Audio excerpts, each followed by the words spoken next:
হরি ওম সবাইকে।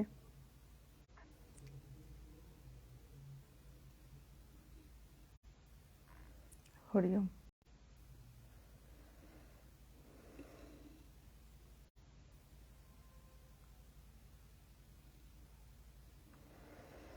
সাউন্ডটা একটু জানিও। হ্যাঁ, ক্লিয়ার। ওকে, এটা হচ্ছে সৌরভের রোজের কাজ, সাউন্ড ক্লিয়ার কিনা জানানো। হরি ওম। হরি ওম।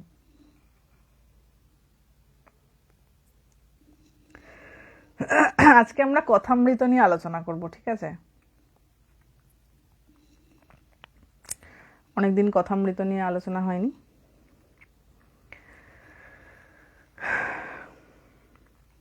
দেখুন, ঠাকুর শ্রীরামকৃষ্ণদেব তার জীবনটা যদি খুব সুন্দরভাবে আমরা একটু পড়াশোনা করার চেষ্টা করি, পড়াশোনা করতে গিয়ে দেখব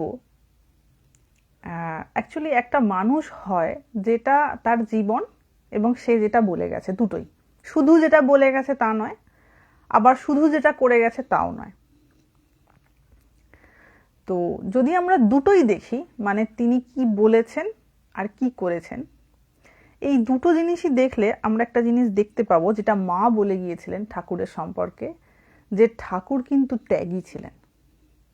এক কথায়, যখন মায়ের কাছে জিজ্ঞাসা করা হচ্ছে ঠাকুরের সম্পর্কে, কারণ ঠাকুরের শরীর চলে যাওয়ার বেশ কিছুদিন পর্যন্ত মায়ের শরীর ছিল, এবং অন্যান্য যারা সন্ন্যাসী হয়েছেন বা অন্যান্য যারা ব্রহ্মচারী, তারা যারা মায়ের সংস্পর্শে থাকতেন বা মায়ের সেবা করার সুযোগ যারা পেয়েছিলেন, তারা যখন মাকে জিজ্ঞাসা করতেন, মা এক কথায় বলতেন যে বাবা, ঠাকুর কিন্তু ত্যাগী ছিলেন।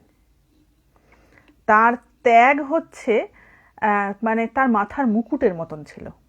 আর তিনি খুব স্বাভাবিক ত্যাগী ছিলেন, তাকে ভেবে বিচার করে ত্যাগ করতে হতো না, ওটা তার স্বভাব ছিল। ঠিক আছে? তো আমরা যখন যারা কথামৃত পড়তে চাই বা পড়তে ভালোবাসি, বা যখন কথামৃতর কথা শুনতে আগ্রহী হই, আমাদের এটা প্রস্তুতি নিয়েই রাখতে হবে যে সেখানে কিন্তু ত্যাগেরই কথা থাকবে, সেখানে সাময়িক ইন্দ্রিয় সুখের আনন্দের কথা থাকবে না। যেহেতু তিনি ত্যাগী ছিলেন, তার কথাতেও সেই ত্যাগেরই আগুন থাকবে, কি না? তো আজকে আমরা যে জায়গাটা আলোচনা করব সেখানে সেটা ভীষণ বৈরাগ্যপূর্ণ এবং ত্যাগও সমন্বিত। অনেকের নাও ভালো লাগতে পারে, ঠিক আছে? অনেকের নাও ভালো লাগতে পারে, তাই আমি আগে থেকেই বলে দিচ্ছি যে আজকে যে জায়গাগুলো নিয়ে আলোচনা হবে সেগুলো ভীষণ ত্যাগের কথা রয়েছে, সেখানে ত্যাগ এবং অনাসক্তির কথা রয়েছে। ঠিক আছে? তো এটা ঘটনাটা আমি যেখানটা থেকে স্টাডি করছি সেটা হচ্ছে 1882 সাল 14ই ডিসেম্বর। বিজয় বলে একজন ভদ্রলোক, আমি জানি না তিনি বিজয় গোস্বামী কিনা, সেখানটা দেখা হয়নি, তবে বিজয় একজন, তিনি জিজ্ঞাসা করছেন ঠাকুরকে যে আচ্ছা, বদ্ধ জীবের মনের কি অবস্থা হলে মুক্তি হতে পারে? তো প্রশ্নটা অ্যাকচুয়ালি মুক্তি রিলেটেড। মুক্তি তো আমরা সবাই চাই, এবং মুক্তি কেমন জিনিস সেই নিয়ে আমাদের ভিডিওতে বলা আছে, আগের ভিডিওতে বা আগে বেশ কিছুদিন আগে একটা ভিডিওতে বলা আছে মুক্তি কেমন জিনিস। তবু আমি আরেকবার বলছি, মুক্তি মানে হচ্ছে যেখানেতে কোনো যন্ত্রণা বোধ নাই। অনেকে বলেন না যে আমি মুক্তি চাই, ঈশ্বর আমাকে মুক্তি দিচ্ছেন না, তার মানে হচ্ছে তার ভেতরেতে আমার যে গোপন কথাটা থাকে, যেটা আমি বলি না, সেটা হচ্ছে আমি যন্ত্রণা থেকে মুক্তি চাই। আমার যন্ত্রণা বোধ হচ্ছে কোনো কারণে, সেই ব্যথাটা থেকে আমি মুক্তি চাই। তো ব্যথাটা কোথায় হচ্ছে? দেহে হচ্ছে ব্যথা। যতক্ষণ দেহ বোধ আছে ততক্ষণ দেহে ব্যথা। তো এই যে আমরা বলি মুক্তি চাই, এটার অরিজিনাল মানে হচ্ছে আমি এই দেহ বোধ থেকে মুক্তি চাই। যেই মুহূর্তে আমার এই দেহবোধ আর থাকবে না, দেখবেন ঘুমের মধ্যে কোনো ডিস্টারবেন্স নেই। ঘুমের মধ্যে আপনি তো ভুলে গেছেন নিজের দায় দায়িত্ব বা নিজের যে সামনের যে কাজকর্ম রয়েছে, যে প্রোগ্রামগুলো রয়েছে, যে প্রজেক্টগুলো রয়েছে, ওগুলো কোনোটাই আর মনে নাই। তাই নিশ্চিন্ত হয়ে ঘুমোচ্ছেন, সেখানে কোনো চিন্তা নেই, ভাবনা নেই, এবং সেই অবস্থাতে মানুষের কিন্তু কোনো দেহবোধ থাকে না। ডেটটা হচ্ছে 1882 14ই ডিসেম্বর, তৃতীয় পরিচ্ছেদ ওইখানটায়। আমি একটু যে জায়গাগুলো মানে মোটামুটি বলার মতো আমি সেই জায়গাগুলো বলবো, আলোচনা করব সেগুলো নিয়ে, ঠিক আছে? তো এখানে বিজয় প্রশ্ন করেছেন যে বদ্ধ জীবের মনের কি অবস্থা হলে মুক্তি হতে পারে। তো যারা যারা মুক্তি পেতে চান তাদের কথা এখানে ঠাকুর উত্তর দিচ্ছেন। এবং বদ্ধ জীব কেন বলা হচ্ছে? কারণ তারা সংসারে বদ্ধ, মানে আবদ্ধ হয়ে গেছে। মুক্তির যে রাস্তা সেখানে সহজভাবে আর হাঁটতে পারছে না, এবং যদি জানতেও পারে যে কি রাস্তায় হাঁটতে হবে সেটাকে অ্যাভেল করার মতনও আর পারিপার্শ্বিক পরিস্থিতি নেই। অনেকেই তো আছেন যারা একটা সময়ে গিয়ে বুঝতে পারেন যে কোথাও একটা বোধহয় ভুল করা হয়ে গেছে, বা কোথাও একটা আমি ঠিক রাস্তায় হাঁটতে পারিনি।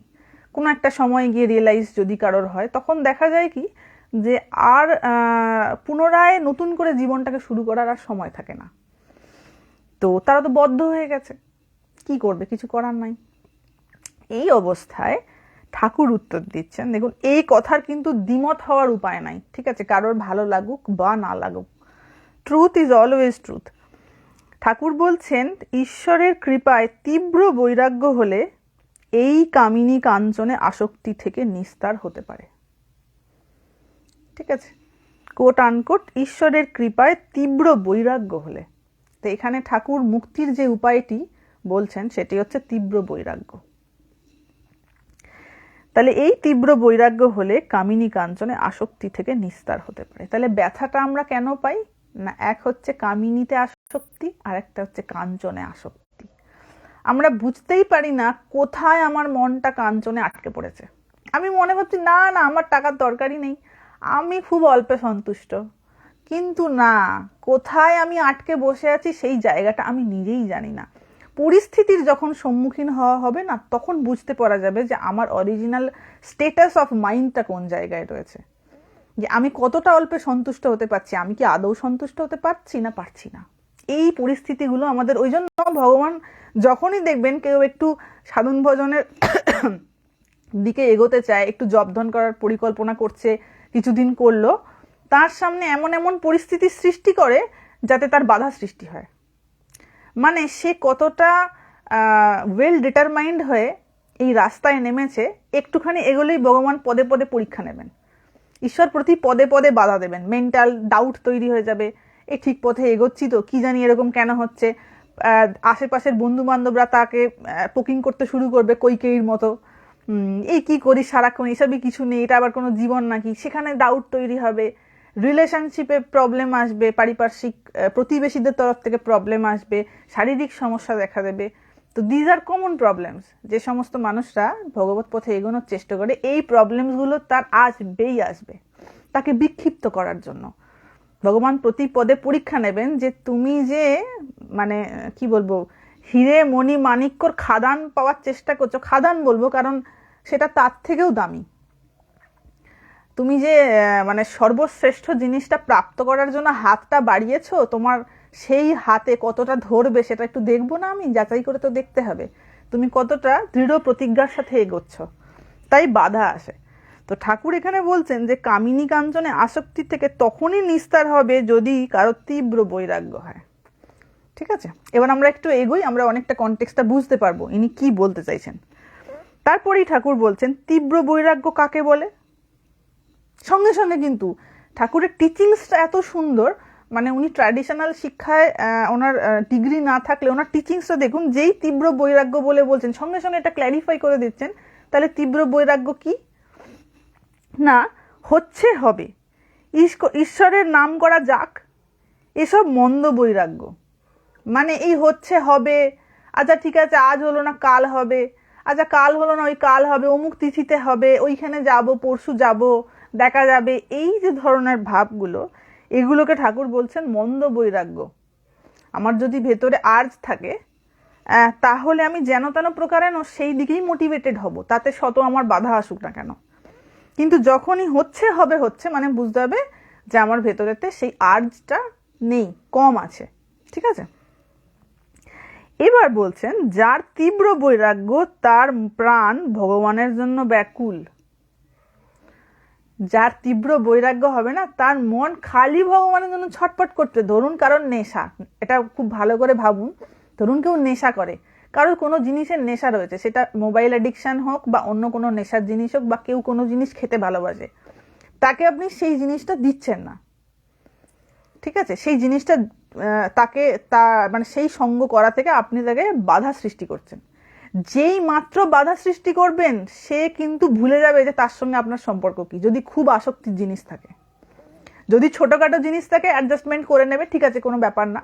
কিন্তু যদি অত্যন্ত প্রাণের জিনিস আপনি তার কাছে যাওয়া থেকে, সেখান থেকে তাকে বিরত করতে চাইছেন, সে কিন্তু ভুলে যাবে যে আপনার সঙ্গে তার সম্পর্ক কি। কেন না, তার ওইটা ইন্টারেস্টের জায়গা, তার ওটা শান্তির জায়গা, তার ওটা সুখের জায়গা। সেই জায়গাটাতে আপনি হাত দিচ্ছেন, মানে তার যেটা স্বরূপ, সুখ হচ্ছে তার স্বরূপ কি না, সে ওই সেটা হোক কোনো জাগতিক জিনিসে, ঠিক আছে, তার তো বোধ নাই ওটা জাগতিক কি ওটা ঐশ্বরিক।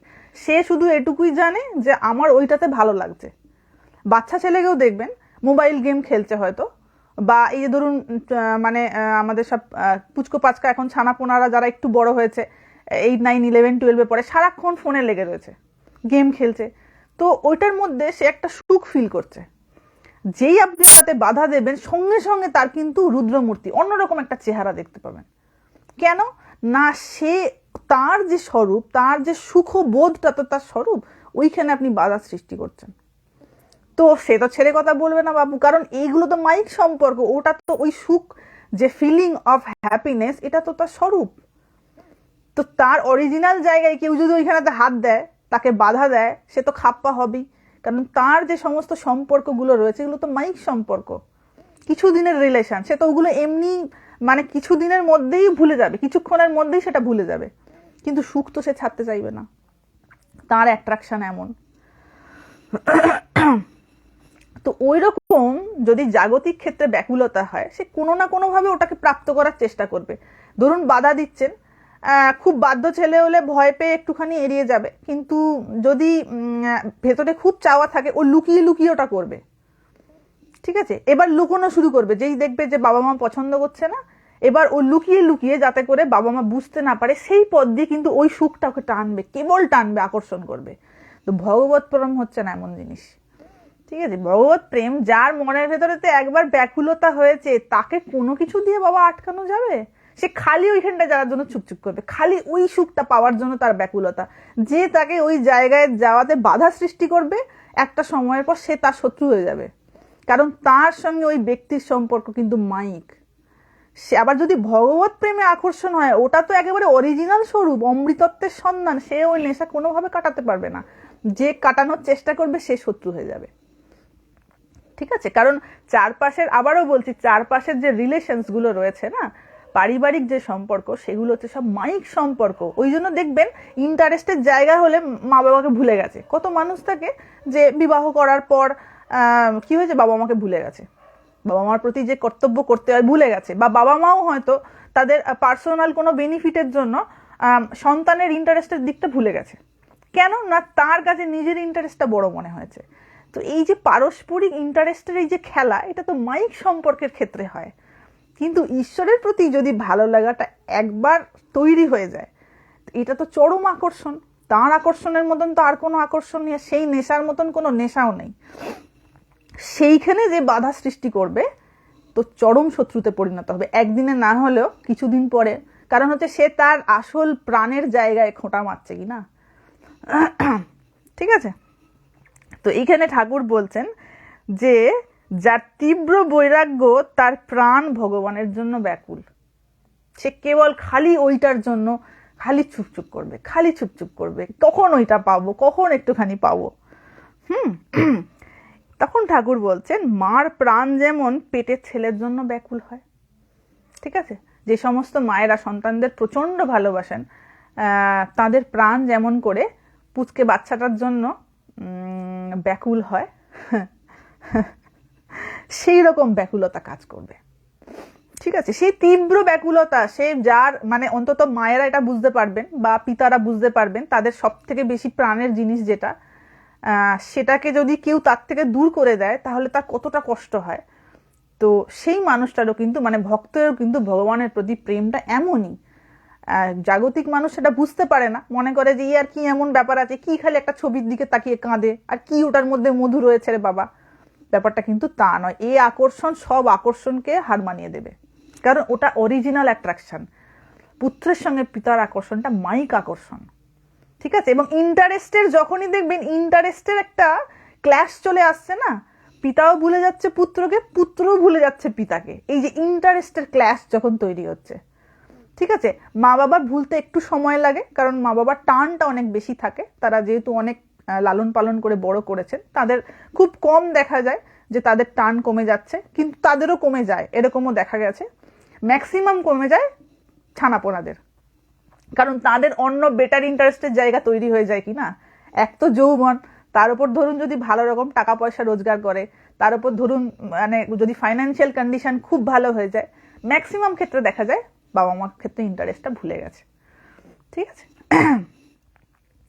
তো এই হচ্ছে বৈরাগ্য। তীব্র বৈরাগ্য হলে মায়ের যেমন পেটের ছেলের জন্য প্রাণ ব্যাকুল হয়, তেমনি ভগবানের জন্য ভক্তের ওই রকম প্রাণ ব্যাকুল হয়। তারপরে বলছেন, যার তীব্র বৈরাগ্য সে ভগবান ভিন্ন আর কিছু চায় না। যার ভেতরেতে তীব্র ব্যাকুলতা তৈরি হয়েছে সে ভগবান ভিন্ন আর কিছু চায় না। একটা জিনিস মজার দেখুন, এই যে জাগতিক যে সম্পর্কগুলো, একে অপরের প্রতি যদি টান সৃষ্টি না হয়, সবার যদি ভগবানের টান সৃষ্টি হয়, এই সম্পর্কগুলো কিন্তু ভীষণ ব্যালেন্সড ওয়েতে চলতে থাকে। আমাদের মনে হয় না আমার ছেলে যদি ভগবানকে ডাকে, এই বুঝি আমাকে বোধহয় আর ভালোবাসবে না। এটা একদম ভুল ধারণা, অত্যন্ত ভুল ধারণা। যে ছেলে ভগবানকে ভালোবাসবে না, তার হৃদয় এত বড় হবে, সে তার মাকে না ভালোবেসে থাকতেই পারবে না। তার তো একটা পথের কুকুরের প্রতি প্রেম আসবে, তার একটা পাখির প্রতি প্রেম আসবে, তার কীটাণুকীট জীবের প্রতি প্রেম আসবে। সে তার মাকে কেমন করে না ভালোবাসবে? তার তো প্রেম উথলে পড়বে তার মায়ের প্রতি। কিন্তু আমাদের জাগতিক বুদ্ধিতে যেহেতু আমরা ওই সংকীর্ণ বুদ্ধিটা আমাদের খুব বেশি, আমরা মনে করি যে আমার মেয়ে বা আমার ছেলে বা আমার রিলেটিভ কেউ যদি ভগবানের নাম করে, সে বোধহয় আমাকে ভুলে যায়। ভুলে সে এমনিই যাবে, ঠিক আছে? তার যখন বেটার ইন্টারেস্টের জায়গা আসবে, সে এমনিই ভুলে যাবে। কিন্তু সে যদি ভগবানকে ভালোবাসে না, তার যে শুদ্ধতা পবিত্রতা, এই দৃষ্টিতেও সে তার মাকে বা বাবাকে কখনো ওই অবহেলার চোখে দেখতে পারবে না। এবং ইতিহাস তার সাক্ষী, ইতিহাস তার সাক্ষী রয়েছে, ঠিক আছে? তো ঠাকুর বলছেন, যার তীব্র বৈরাগ্য সে ভগবান ভিন্ন আর কিছু চায় না, সংসারকে পাতকুয়া দেখে, ঠিক আছে? সংসারকে মনে হচ্ছে পাতকুয়া, ঠিক আছে? পাতকুয়া যেমন হচ্ছে নোংরা জল জমে থাকে, তাতে কি সব পোকা দুনিয়ার কে ডাব্বা পলিথিন সব ফেলে রেখে দেয় নোংরা জিনিস, সেই রকম নোংরা জিনিস বোধ হয় সংসারকে। কেন কেন সংসারকে নোংরা জিনিস বোধ হয়? তার কারণ হচ্ছে সংসার ঈশ্বরকে ভুলিয়ে দেয় কিনা। যত বেশি আমাদের সংসারে আসক্তি, সংসারী জিনিসের প্রতি আসক্তি, সংসারী সম্পর্কের প্রতি আসক্তি, তাতে কি হয়, মানে ভুলে যাওয়া হয়।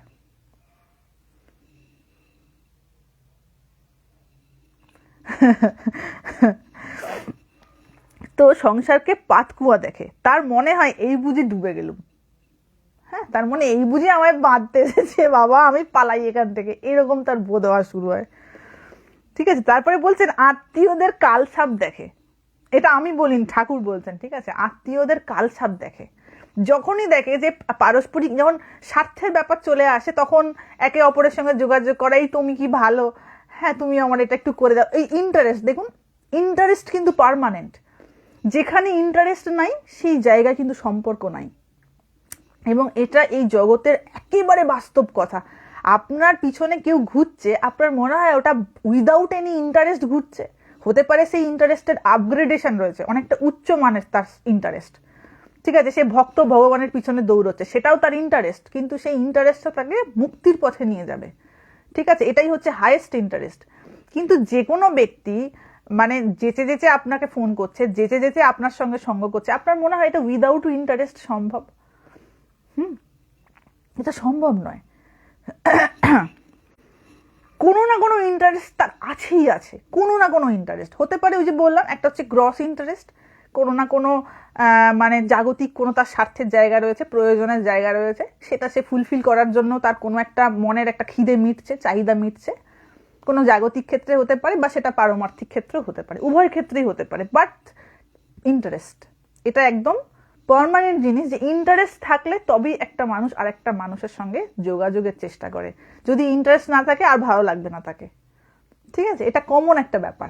তো ওই জন্য ঋষিমুনিরা কি হয়, এই ব্যাপারটা যখন বুঝে যায় তারা আর ওই ব্যাপারটা টাইম ওয়েস্ট করে না। তারা মনে হয় এ চলতেই থাকবে, এটা জগতের নিয়ম, ঠিক আছে? এবং মানে এই বিষয়ে আমি যদি বেশি টাইম ওয়েস্ট করতে থাকি, দেখা যাবে আমার সময় চলে গেছে, আমার মরণ এসে উপস্থিত হয়েছে, আমার আসল কাজটা হয়নি। তো তার মনে হয় এই বুঝে ডুবে গেলুম, আত্মীয়দের কালসাপ দেখে তাদের কাছ থেকে পালাতে ইচ্ছা হয়, আর পালায়ও। আত্মীয়রা তাকে কেবল ভালোবাসার কথা বলতে চায়, আর সে খালি ওটা থেকে পালায়। যেন কত চিন্তায় তুই কি করবি কি না করবি, তোর কি চলছে, এইটা কর ওইটা কর, কত ভালোবাসার কথা বলবে, কিন্তু তার তো আসল জায়গায় কানেকশন হয়ে জুড়ে গেছে না, তার তো ভগবানের যোগাযোগ হয়ে গেছে। সে কি করে ওই ইন্টারেস্ট বাবু ছাড়বে? তার তখন আর এই যে আমাদের সাংসারিক সম্পর্কগুলো আর তার ভালো লাগবে না। তখন মনে হবে কে একটু ভগবানের কথা বলে, তার সঙ্গে একটু কথা বলি, সে ওইটাতে তার মনের তৃপ্তি খুঁজে পাবে। তারপরে বলছেন, বাড়ির বন্দোবস্ত করি তারপর ঈশ্বর চিন্তা করব, এ কথা ভাবে না। ভিতরে খুব রোখ, রোখ মানে জেদ।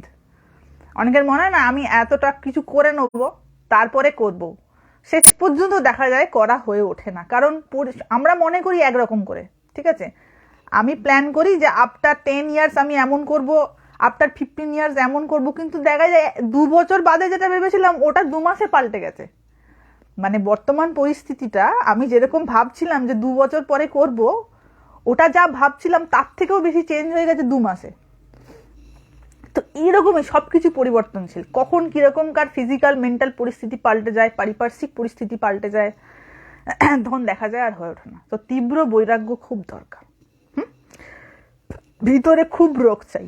এইবার ঠাকুর রোগ কেমন জিনিস বা জেদ কেমন হতে হবে পরমার্থ প্রাপ্তির জন্য, সেটার একটা এক্সাম্পল দিয়ে যান। তো বলছেন, তীব্র বৈরাগ্য কাকে বলে একটি গল্প শোন। ঠাকুর একটা গল্প বলছেন এক দেশে অনাবৃষ্টি হয়েছে, একদম বৃষ্টি হয়নি। চাষিরা সব খানা কেটে দূর থেকে জল আনছে, দূর থেকে জল কেটে কেটে নিয়ে আসছে। তো একজন চাষার খুব রোগ আছে। সে একদিন প্রতিজ্ঞা করলে যতক্ষণ না জল আসে, খানার সঙ্গে আর নদীর সঙ্গে এক হয় ততক্ষণ খানা খুঁড়ে যাবে, ততক্ষণ সে খুঁড়ে যাবে যতক্ষণ না নদীর সঙ্গে কানেকশন হচ্ছে, ঠিক আছে? খুব কষ্টসাধ্য জিনিস, কিন্তু তার রোগ রয়েছে। তো তারপরে বলছেন, এদিকে স্নান করবার বেলা হলো, শুরু করে দিয়েছে কাজ, স্নান করবার বেলা হয়ে গেছে। গৃহিণী মেয়ের হাতে তেল পাঠিয়ে দিল, চাষার যে বউ তার পাপুচকি মেয়ের হাত দিয়ে তেল পাঠিয়ে দিয়েছে। মেয়ে বলল, বাবা বেলা হয়েছে, তেল মেখে নিয়ে ফেলো। সে বললে, তুই যা, এখন আমার কাজ আছে। বেলা 2 প্রহর 1টা হলো, তখনও চাষা মাঠে কাজ করছে, স্নান করার নামটি পর্যন্ত নাই। তখন স্ত্রী মাঠে এসে বললে, এখনো নাও নাই কেন? ভাত জুড়িয়ে গেল। তোমার যে সবই বাড়াবাড়ি। নিশ্চয়ই বোঝা যাচ্ছে ফ্যাক্টটা কীরকম চলছে। বলছেন, তোমার যে সবই বাড়াবাড়ি, তা না হয় কাল করবে, কি খেয়ে দেই করবে, যেটা ম্যাক্সিমাম ক্ষেত্রে কিন্তু হয়। দেখা যায় কোনো মানুষ হয়তো কোনো জিনিস নিয়ে রোখ নিয়ে করছে, বাড়ির লোক এসে বলে এখন এত বাড়াবাড়ি করার কি আছে, পরে করবি, ঠিক আছে? এখানেও একই জিনিস বলছেন, খেয়ে দিয়ে করবে। গালাগালি দিয়ে চাষা কোদাল হাতে করে তাড়া করলে, আর বললে, তোমার আক্কেল নেই, বৃষ্টি হয় নাই, চাষবাস কিছুই হলো না, এবার ছেলেপুলে কি খাবে, না খেয়ে সব মারা যাবি। আমি প্রতিজ্ঞা করেছি মাঠে আজ জল আনবো, তবে আজ না খাওয়ার কথা কব। জোর প্রতিজ্ঞা করে নিয়েছে, আজকে জল না এলে আমি ছাড়বো না, যে করে হোক করব। স্ত্রী গতিক দিকে দৌড়ে পালিয়ে গেছে, বুঝে গেছে আমার কর্তা খেপে গেছে। তো চাষা সমস্ত দিন হাড় ভাঙা পরিশ্রম করে সন্ধ্যার সময় খানার সঙ্গে নদীর যোগ করে দিলে, ঠিক আছে? তার হয়তো স্নান করতে দেরি হয়েছে, কিন্তু সন্ধে হয়ে গেছে তার খুঁড়ে বের করতে। তো তখন সন্ধ্যার সময় খানার সঙ্গে নদীর যোগ করে দিলে। তখন একাধারে বসে দেখতে লাগলো যে নদীর জল মাঠে কুলকুল করে আসছে। তার মন তখন শান্ত আর আনন্দে পূর্ণ হলো। বাড়ি গিয়ে স্ত্রীকে ডেকে বললে, নে এখন তেল দে আর একটু তামাক সাজ। তারপর নিশ্চিন্ত হয়ে খেয়ে দিয়ে সুখে নিদ্রা যেতে লাগলো। এই রোগ তীব্র বৈরাগ্যের উপমা। ঠাকুর বলতে চাইছেন যে এইরকম রোগ দরকার, এইরকম জেদ দরকার, যে এই জিনিসটা আমি করব, ঠিক করেছি মানে by hook or by crook আমি করব, তার জন্য যা আমাকে স্যাক্রিফাইস করতে হয় আমি করতে রাজি আছি। তো এইরূপ তীব্র বৈরাগ্যের উপমা ঠাকুর দিয়েছেন, যে যার তীব্র বৈরাগ্য হবে সে ওসবের তোয়াক্কা করবে না যে আমার কাছে কি আছে কি নেই, কারণ সে যে ভগবানকে ভালোবেসেছে কিনা। ভগবানের প্রেমটা এমন জিনিস, তার আর তখন আর কিছু ভালো লাগবে না। এটা একটা অন্যতম সিমটম। আমার এটাও ভালো লাগছে, ও ভালো লাগছে, এখানেতে রঙ্গরস করতেও ভালো লাগছে, আবার আমার ভগবানকেও ভালো লাগছে, এমন হয় না। ঠিক আছে, সে মানুষ না, নিজে তো আলোর সন্ধান পাই না, কাউকে আলো দেখাতেও পারে না। তারপরে ঠাকুর বলছেন, আর একজন চাষা সেও মাঠে জল আনছিল। তার স্ত্রী যখন গেল আর বললে, হ্যাঁ গা, অনেক বেলা হয়েছে, এখন এসো, এত বাড়াবাড়িতে কাজ নাই। তখন সে বেশি উচ্চবাচ্চা না করে কোদাল রেখে স্ত্রীকে বললে, তুই যখন বলছিস তো চল। সে চাষার আর মাঠে জল আনা হলো না। এটি হচ্ছে মন্দ বৈরাগ্যের উপমা। দুদিন আমার বেশ একটু ধ্যান জপ হলো, 3 দিন দূর ভাল লাগছে না, এই ওখানে কাজ আছে, কাল করব, সকালেরটা বিকালে করব, এই যে ব্যাপারগুলো, এগুলো হচ্ছে সব মন্দ বৈরাগ্যের উপমা। ঠিক আছে, এদের রোগ খুব তাড়াতাড়ি ভেঙে যায়, কেটে যায়, বেশি দিন কন্টিনিউ করতে পারে না। কি কঠিন উপমা। হ্যাঁ, কঠিন ব্যাপার তো বটেই, তাই না? কঠিন ব্যাপার তো, সর্বশ্রেষ্ঠ জিনিস কি না। আমাকে সর্বশ্রেষ্ঠ জিনিসটা পেতে গেলে আমাকে সর্বশ্রেষ্ঠ স্যাক্রিফাইসটা করতে হবে।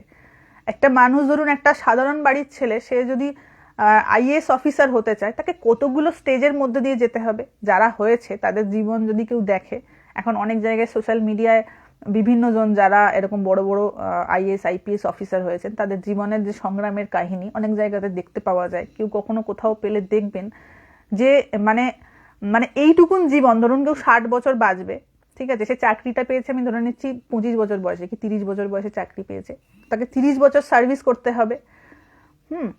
তো 30 বছর সার্ভিসের জন্য তাকে কতটা পরিশ্রম করে তবে ওই জায়গাটা তাকে প্রাপ্ত করতে হয়েছে। তাকে নাওয়া, খাওয়া, ঘুম, বন্ধু বান্ধব, ঘোরা ফেরা, টিভি দেখা, গেম খেলা, বেড়ানো, সমস্ত কিছু ভুলে ওই একটা জায়গায় ফোকাস করতে হয়েছে দিনের পর দিন।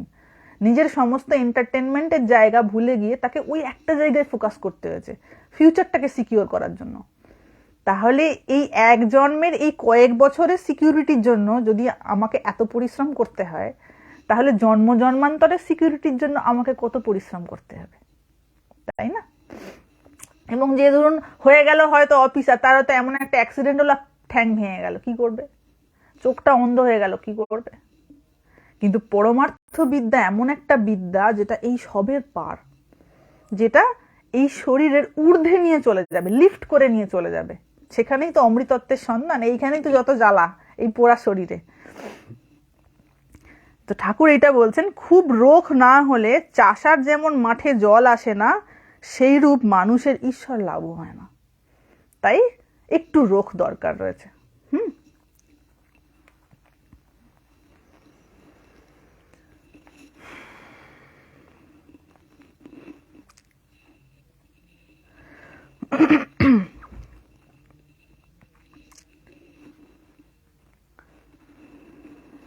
এবার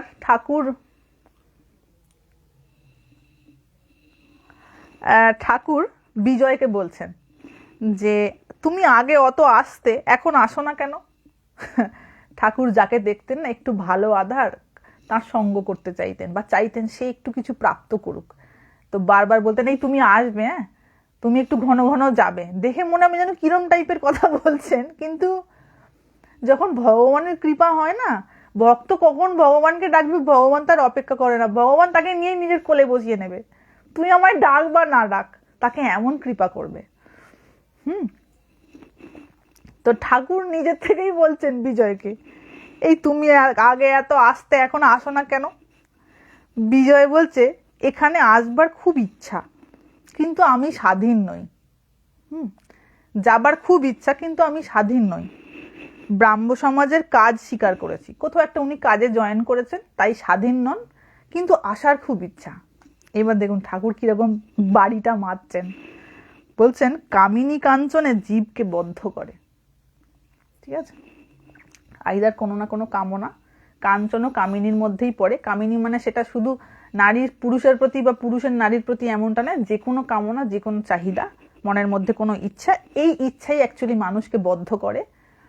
ঠিক আছে, আমরা ওই যে আমি আগের অনেকগুলো লাইভে বলেছি যে আমাদের অনেক কিছু ধরুন ফাইন্যান্সিয়াল সিকিউরিটির ব্যাপারে আমরা অনেক কিছু ভাবি, সেই জন্য যাতে ফিউচারে আমাদের কোনো টাকা পয়সার সমস্যা না হয় আমরা ব্যাংকে সেভিংস করি, ইনভেস্টমেন্ট করে রাখি, প্রপার্টি করে রাখি। ঠিক আছে, কিন্তু আমাদের এই যে সাইকোলজিক্যাল ফিউচার, এটার কথাটা আমরা ভাবি না, যে আজকে আমার মনের যে অবস্থা, ভবিষ্যতে 10 বছর পরে, 15 বছর পরে, 20 বছর পরে যখন আমার সম্পর্কগুলো ধীরে ধীরে শিথিল হয়ে আসবে, তখন আমি আমার এই নিজের এইখানটা কি করে সামলাবো, এটা কিন্তু আমরা ভাবি না। আমরা শুধু আমাদের এত জাগতিক বুদ্ধি যে আমরা শুধু ওই কটা নোটকে খালি দেখে রেখেছি, ওটা জানি ওটা আমার ভবিষ্যৎ। কিন্তু আমি মানুষটা যে বেঁচে আছি, সেখানে মনের একটি বিশেষ ভূমিকা রয়েছে। আমার মন যদি মরে যায়, আমার মনে যদি বাঁচার ইচ্ছা না থাকে, তাহলে ওই ব্যাংক ব্যালেন্সটা নাথিং। আমাকে তো আগে বাঁচতে হবে, তবে তো আমি ওটার উপযোগিতা বা ওটাকে আমি ইউজ করতে পারবো। আমার যদি জীবনে হতাশা নেমে আসে, আমার যদি বাঁচার ইচ্ছা চলে যায় যে কোনো কারণে, আর সত্যি কথা বলতে কি, যারা অত্যন্ত জাগতিক বুদ্ধি সম্পন্ন, তাদের চূড়ান্ত হতাশা আসবে একটা সময়ের পর। অত্যন্ত ডিজায়ারাস যারা না, অনেকে বলেন আমি দেখেছি ধরুন বেশি দিন আর বাঁচবে না, হয়তো ধরুন অসুস্থ হয়ে গেছে, ভীষণ জাগতিক বা ভীষণ কামনা বাসনা বা চাহিদা সম্পন্ন, শেষ বয়সে গিয়ে বলে আর কোনো ইচ্ছা নাই, এবার ঠাকুর নিয়ে নিলে হয়, আর কোনো ইচ্ছা নাই। এটা নিজের থেকে না, এমন রোগে জাঁকড়ে ধরেছে, সামনে মৃত্যু ভয় এমন এসে উপস্থিত হচ্ছে না, ইচ্ছা এমনি জানলা দিয়ে পালিয়ে গেছে। তো ও তো বাপু সবারই যাবে, তাই না? ওটা এমন নয় যে আমি মানে সব সময় পর্যন্ত ওটাকে আমার বুকের মধ্যে ধরে থাকতে পারবো, তা নয়, ওটা এমনিই যাবে। তো সময় থাকতে যেটা চলে যাবে, সেটাকে নিজের থেকে ছেড়ে দেওয়াটা ভালো নয় কি, তাই না? তো ঠাকুর এটা বলছেন যে কামিনী কাঞ্চনের জীবকে বদ্ধ করে, ওই জায়গায় আটকা পড়ে যাওয়া হয়। আমরা আমাদের সাইকোলজিক্যাল মেন্টাল ব্যাপারটা নিয়ে একদম কষাস না, না নিজেরা কষাস, না নিজের যারা উত্তরসূরি, উত্তরসূরি যারা ছানাপোনারা রয়েছে তাদের সম্পর্কে কষাস। আমরা নিজেরা যেমন যেটা ঠিক বুঝেছি যে আমাদের ফিউচার হচ্ছে অর্থ সম্পদ, ঠিক তেমনি আমরা আমাদের নেক্সট জেনারেশনকে ওইভাবেই ট্রেন্ড করি যে ওরে ওটাই জীবনের সব সার, জীবনে দাঁড়াতে না পারলে কিছু হবে না। আরে জীবনে দাঁড়াবে, ব্যবহারটা করবে কি করে, তার তো আগে ঠিক থাকতে হবে। হেলথ এবং তার সঙ্গে সঙ্গে সাইকোলজিক্যাল কন্ডিশন, সেটা তো ঠিক থাকতে হবে। পাগল তো আর অর্থের ব্যবহারটা করতে পারবে না, তাই না? তো এই যে মানসিক স্থিতিস্থাপকতা, এই যে স্টেবিলিটি অফ মাইন্ড, এইটা কেমন করে তৈরি হবে? তবেই তো সে সুস্থ মানুষ সুস্থভাবে মানুষের সঙ্গে মিশতে পারবে। কিন্তু সেদিকে আমাদের কোনো ফোকাস থাকে না। আমরা মনে করি শুধুই বোধহয় আর্থিক সিকিউরিটিটাই বোধহয় আমার সিকিউরিটি। ঠিক আছে, তো এইরূপ মানুষের ঈশ্বর লাভ হয় না। ঠিক আছে,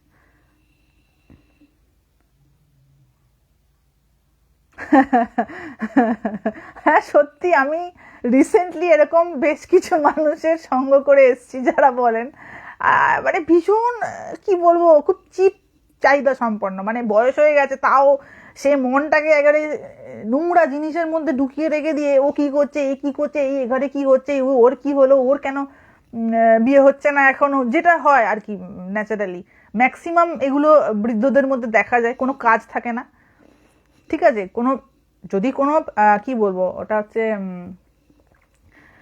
খুব উন্নত কোনো বিষয়ের সঙ্গে যুক্ত না থাকা হয়, তাহলে কি হয়, বৃদ্ধ বয়সে ওই অন্যের জীবন দেখতে দেখতে কেটে যায়। হ্যাঁ, ওর কেন এটা হলো না, আবার কারোর সঙ্গে কারো ঝগড়া হলে দেখে ভালো লাগে, কারণ এন্টারটেনমেন্ট নেই তো জীবনে।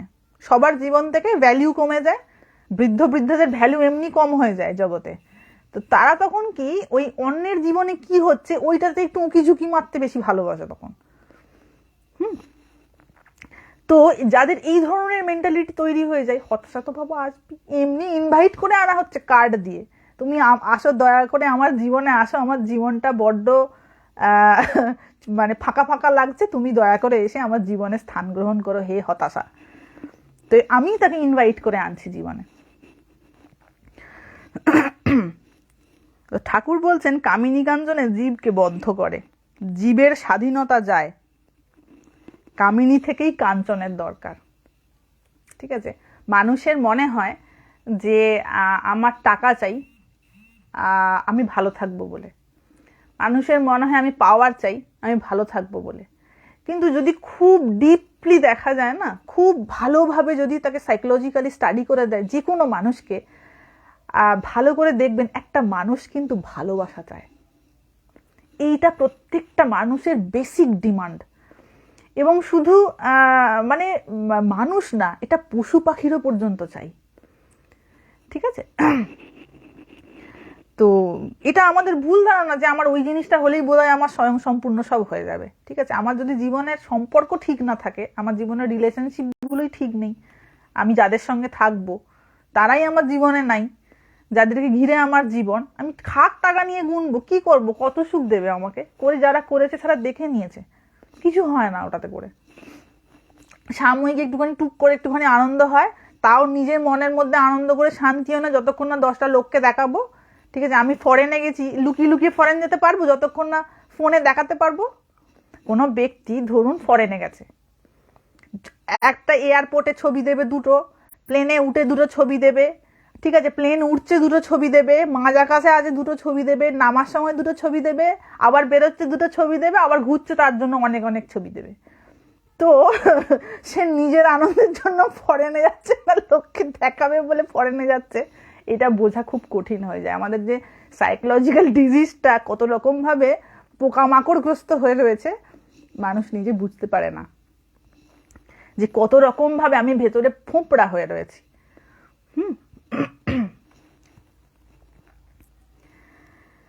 তো এই হচ্ছে পরের জন্য দাসত্ব। কামিনী থেকে কাঞ্চনের দরকার, তার জন্য পরের দাসত্ব। যেই আমার পারস্পরিক সম্পর্কে বাঁধা হয়ে গেল না, এইবার একে অপরের দাসত্ব করা। এবার ওর মন রেখে এগিয়ে চলতে হবে, ওর মন রেখে এগিয়ে চলতে হবে। এবার যদি আবার পরস্পরের সঙ্গে বন্ডিং ঠিক না হয়, আরো চুলোচুরির জায়গা, যদি আন্ডারস্ট্যান্ডিং ঠিক না থাকে। ওহ, ঠাকুরের সব যা সমস্ত কথা। এবার বিজয় প্রশ্ন করছেন এক জায়গায় যে মহাশয়, ব্রাহ্ম সমাজে যে উপদেশাদি হয় তাতে কি লোকের পরিত্রাণ হয় না? ব্রাহ্ম সমাজ বলে একটা অর্গানাইজেশন ছিল, আমরা জানি।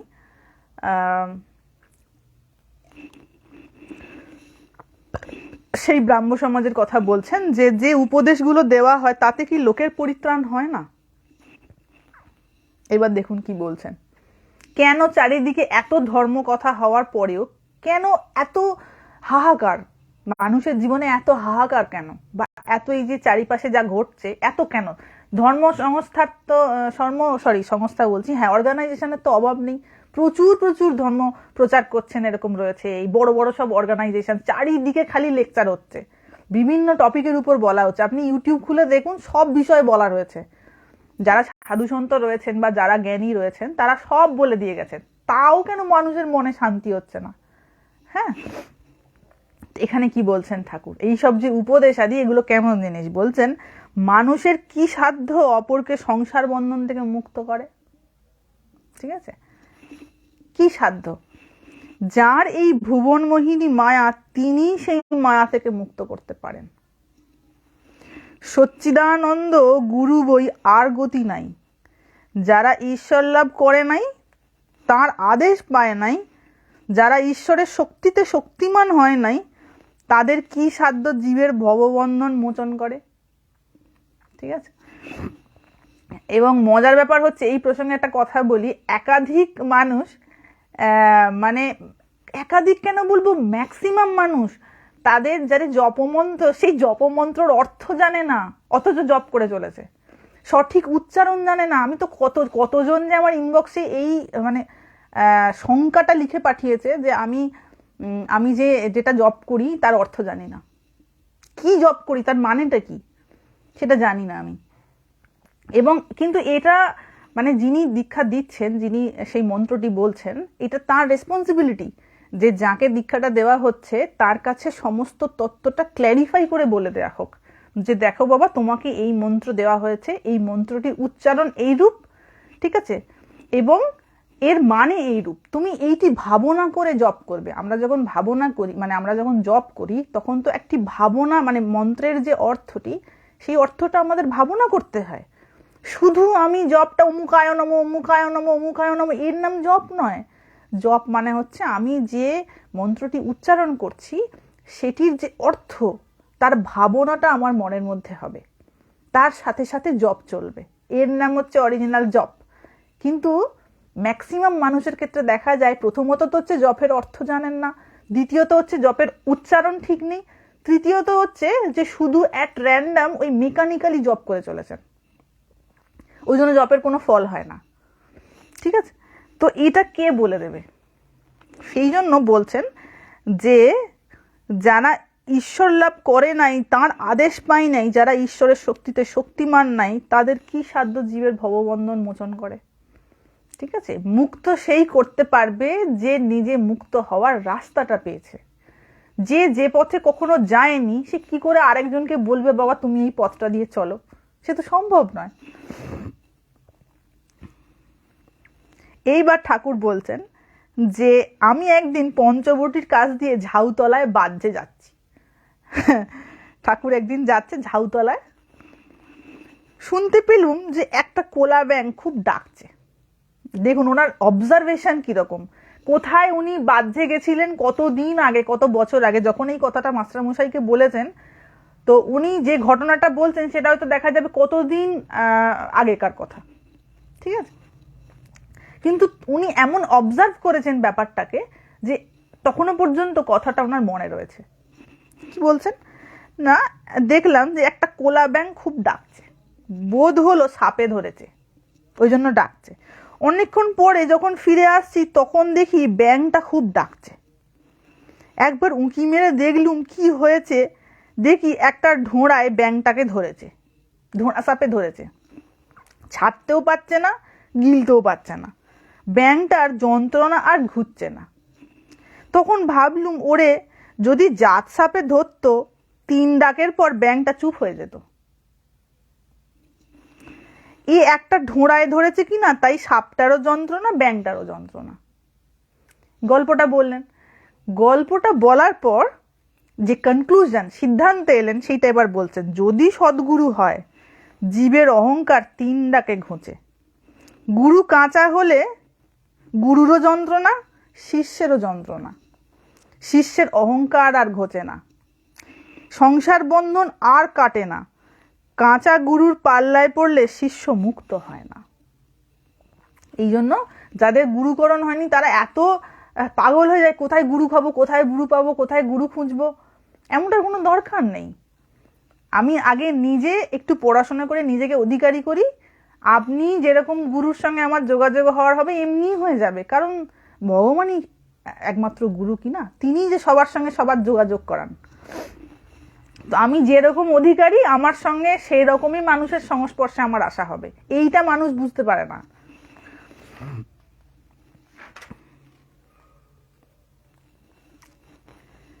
এবং ঠাকুর এই এমন একটি ব্যক্তিত্ব ছিলেন যিনি এরকম সব চাঁচা ছোলা কথা বলে গেছেন, পরিষ্কার স্বচ্ছ ভাষায় বলে গেছেন। তাতে এবার যে হজম করতে পারবে পারবে। দেখুন আমি যে কথাগুলো বললাম সেখানে এতটুকুন সংসার আসক্তি বা ভোগের কথা বা সুখের কথা বলা রয়েছে কোথাও? পুরোটাই ত্যাগ সমন্বিত। ঠিক আছে, এবং ত্যাগের কথায় যে কি আনন্দ, কেউ পারলো না সেটা পরের কথা, কিন্তু এই কথাতে যে তৃপ্তি, যে আনন্দ রয়েছে, এটা আর অন্য কোনো কথাতে নাই। আর অন্য কথায় যদি আনন্দ হয়েও থাকে, একটু কুটকুচুলি করে কারোর সম্পর্কে একটু সমালোচনা হচ্ছে শুনে যদি একটুখানি ভালো লেগেও থাকে, ওটা কিছুক্ষণের জন্য, আবার মনটা দেখবেন বিষণ্ণ হয়ে গেছে। ঠিক আছে, এটা একটু এক্সপেরিমেন্ট করে দেখবেন। ওটা নেগেটিভ কথার আলোচনার মধ্যে থাকা হচ্ছে, তো পরস্পরকে নেগেটিভ ভাইব্রেশন দেওয়া হচ্ছে, ওর ফল তো ভালো হয় না, কিছুক্ষণ পরে দেখবেন মনটা কেমন খারাপ হয়ে গেছে, দূর ভাল লাগছে না, কেমন একটা হতাশাগ্রস্ত হয়ে যাওয়া হয়েছে। যে কোনো নেগেটিভ কার্যে যখন বেশিক্ষণ থাকা হবে, নেগেটিভ আলোচনায় যখন বেশিক্ষণ থাকা হবে, একে অপরের সমালোচনা, একে অপরের সঙ্গে চুগলিবাজি করা, এই ওর পরনিন্দা পরচর্চা করা, এইসব নিয়ে যদি একটু বেশি সময় কাটানো হয় না, আপনি দেখবেন তার কিছুক্ষণ পরে এবেলা আলোচনা করেছেন, পরক্ষণেই দেখবেন কেমন মনটা বিষণ্ণ হয়ে রয়েছে, দূর ভাল লাগছে না, কেমন একটা খিঁচিয়ে রয়েছে মনটা। নেগেটিভ জিনিসটা এমন জিনিস আমরা বুঝতে পারি না, আমাদের ওটা সাময়িক ভালো লাগে বলে বেশ ভালো লাগে ওটা কনভারসেশনটা শুনতে, কিন্তু তার একটি প্রভাব আছে, একটি নেতিবাচক প্রভাব আছে জীবনে। ওই জন্য সব সময় ঈশ্বরীয় কথার সংস্পর্শে থাকতে হয়। সেটা হয়তো ধারালো হতে পারে, চাঁচা ছোলা হতে পারে, কিন্তু তার কোনো ক্ষতিকারক প্রভাব নাই জীবনে। সেটা ভালোই ভালো, তার কোনো মন্দ প্রভাব নাই। কিন্তু বাকি যত ওই সাংসারিক গপ্প গুজবের আলোচনা রয়েছে, ওগুলো কিছুক্ষণের জন্য ভালো লাগবে, বেশ রসাস্বাদনের মতন, কিন্তু তারপরেই দেখবেন মনটা কেমন খিচিয়ে গেছে, আর ভালো লাগছে না, দূর। বেশিক্ষণ শান্তি দিতে পারবে না তো, ওটা টেম্পোরারি একটা কিরকম একটা রিল্যাক্সেশন দিল, একটা লাভালাভি মাতামাতি হলো, তারপর সব ঠিক হয়ে গেল। হরি ওম। আচ্ছা, এটা একটা ঘটনা বলে লাইভটা শেষ করব। এই যে গুরুর কথা যখন এলো, তার জ্ঞানের কথা এলো, এবার ঠাকুরের একটি ঘটনা, ছোট্ট ঘটনা, শশী মহারাজের সঙ্গে ঘটে যাওয়া। যারা শ্রীরামকৃষ্ণদেবের সাহিত্য পড়েছেন তারা অনেকেই জানেন। কত বাজে? 8:47। তো এটা আমি পড়ছি অন্য একটা বই থেকে, ঠিক আছে? অসাধারণ একটি ঘটনা।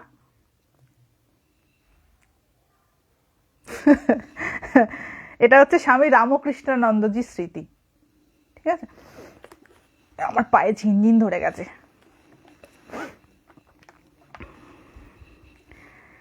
রামকৃষ্ণানন্দজি মানে হচ্ছে শশী মহারাজ, যিনি ঠাকুরের পূজা আর্চা করতেন। তার জীবনের একটি ঘটনা বলছেন। কাশীপুর বাগানবাড়ি চলে যান সোজা, যারা কাশীপুর বাগানবাড়িতে গেছেন চোখ বন্ধ করেই সোজা চলে যান কাশীপুর বাগানবাড়ি। আমাদের সিস্টেমটা এমন যে কোনো জায়গায় মনে মনে যেতে গেলে কোনো ভাড়াও লাগে না, গাড়ি ভাড়াও লাগে না, টাইমও লাগবে না, একদম ফট করে পৌঁছে যাওয়া হয়। আপনি যদি এখান থেকে আমেরিকা যেতে চান, চোখ বন্ধ করলেই আমেরিকা। তো চোখটা বন্ধ করে একটুখানির জন্য সোজা চলে যান কাশীপুর বাগানবাড়িতে। হ্যাঁ, শীতকাল, গভীর রাত্রি, ঘরের কোণে একটা কেরোসিনের হ্যারিকেন জ্বলছে। ঠাকুরের কিন্তু তখনও শরীর আছে, হ্যাঁ, ঠাকুর তখনও জীবিত আছেন। গুরু শ্রীরামকৃষ্ণের উপর দৃষ্টি রেখে নিদ্রাহীন চোখে বসে আছেন সেবক শশী।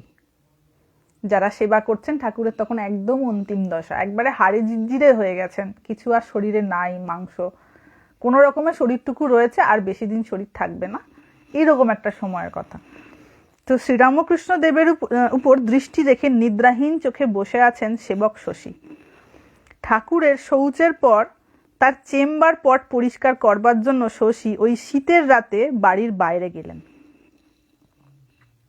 বুঝতেই পারছেন, ঠাকুরের শৌচ করেছেন, বাইরে যেতে পারতেন না, নিজে নিজে করতে পারতেন না, নিজে নিজে করতে পারতেন না। তো ওই শশী মহারাজ ওটাকে পরিষ্কার করতেন। তার উঠে যাওয়ার ক্ষমতা ছিল না, ঠাকুর একেবারে তখন শয্যাশায়ী হয়ে রয়েছেন।